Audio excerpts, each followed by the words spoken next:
Hola amigos, ¿qué tal? Stuart here from Spain Speaks with an update video. We'll have a bit of a chat what's happened in Spain over the last week or so while I go for a walk around this city. Not my usual location. I'm not going to give it away where I am. I'll let you guys try and guess that. So the first person to guess it in the comment section might win a prize. So what has happened over the last week or so? Well, from a political point of view, it's been a very interesting week, a difficult week for some politicians, especially some members of the central government and some members of the Madrid political scene. For example, Ms. Díaz Ayuso and one of the ministers, Mr. Bolaños. I think he's the minister of the presidency in Spain. And there was a bit of a problem earlier in the week because, as we know, Madrid celebrated its public holiday, the 2nd of May, the day that celebrates when people in Madrid decided to rise up against the French many centuries ago. I don't think they were successful, but they tried to get the French out of Madrid, and Madrid celebrates that day ever since, especially now that Madrid is an autonomous community. And basically what happened was there was a celebration. Ms. Díaz Ayuso hands out a few medals and things like that to people, gives people keys to the city, and one of the ministers from the central government, Mr. Bolaños, turned up unexpected. And given the fact that he wasn't invited to this event, he wasn't allowed to get up on stage with the rest of the politicians. Funnily enough, there were politicians from the central government there, ones that had been invited. For example, the Minister of Defense, Ms. Robles, was up on stage with Ms. Ayuso, but Mr. Bolaños was not allowed to take the stage. And wow, didn't this cause uproar? Over the course of the week, the central government and the Madrid government were trading insults, sending them back and forth, saying some absolutely ludicrous things. And to be honest, I'm not sure which side of the feud I'm on. I don't know whether to support the Madrid government and Ms. Ayuso or the central government and Mr. Bolaños. According to the Madrid government, that event had nothing to do with the central government, except for the people that were invited, of course. Therefore, the minister in question, because he wasn't invited, shouldn't have turned up. And I think he admitted that he wasn't invited and perhaps shouldn't have turned up, but he decided to do it anyway.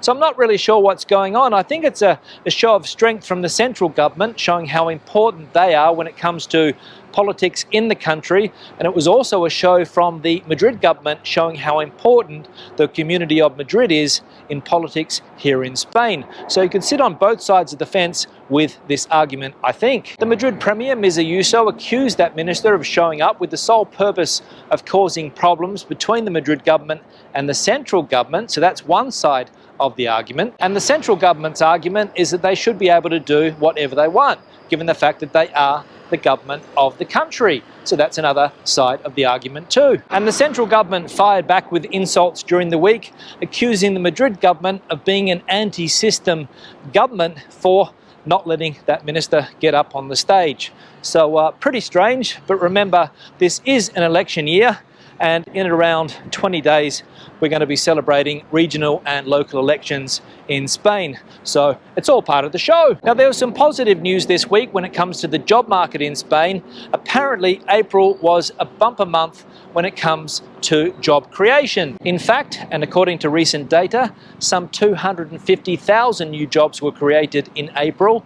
But unsurprisingly, 52% of those new jobs were in the services industry, especially related to jobs in bars and restaurants and hotels, that type of service industry. So plenty of new jobs created in the month of April, which is good to see. The economy is starting to get back on track. Obviously, I think Spain would prefer that jobs were created in other sectors, not only in bars and restaurants and things like that, but as we know, it's an important sector in the country. Tourism, April, Semana Santa, the Easter week, and some important public holidays at the beginning of May. People heading out on holidays, going to the coastal areas, and of course bars and restaurants needing to fill vacant positions, and obviously that's what they are doing. There was talk earlier in the year that the government was going to bring in workers for this sector, so I don't know whether the workers that got those jobs were local or whether they are people that have come into Spain recently to fill those jobs.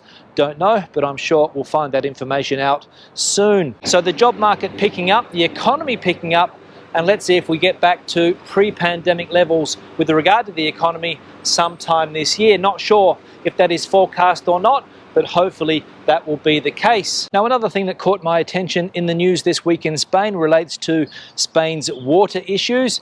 Now, in this part of Spain, there's no problem with water. As you can see, everything is very green, everything is very lush. Plenty of water here, so water is not an issue.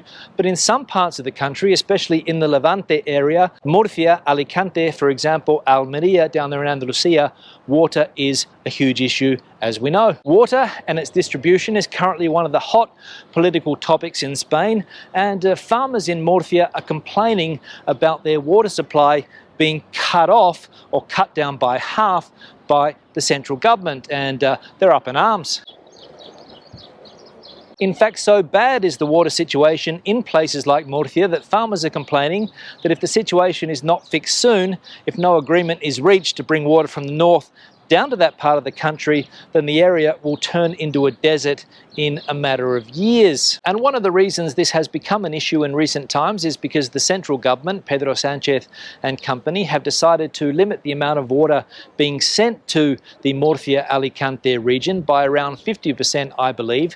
They're keeping the people in the north of Spain happy, in the Castilla-La Mancha province, keeping them happy, while people in Murcia-Alicante are unhappy because they're losing water. So water, or the lack of water in some parts of Spain, one of the big political issues in Spain currently, and some people would argue the most important political issue that Spain has to deal with. And not only is this issue important for Murcia, or important for Castilla-La Mancha, or important for Spain, but it's also important for the European Union, because a lot of the fruit and veg that is sold in European supermarkets, the fruit and veg that Europeans eat every day, comes from the region of Murcia. And I'm sure that Europeans, or the vast majority of Europeans, would like to continue eating Spanish fruit and veg. But if that area dries up, they'll have to get it from somewhere else. So those were some of the main stories that have been dominating the press here in Spain over the last week or so. Questions and comments, please leave them in the section below. If you've got an opinion and you would like to share it on any of the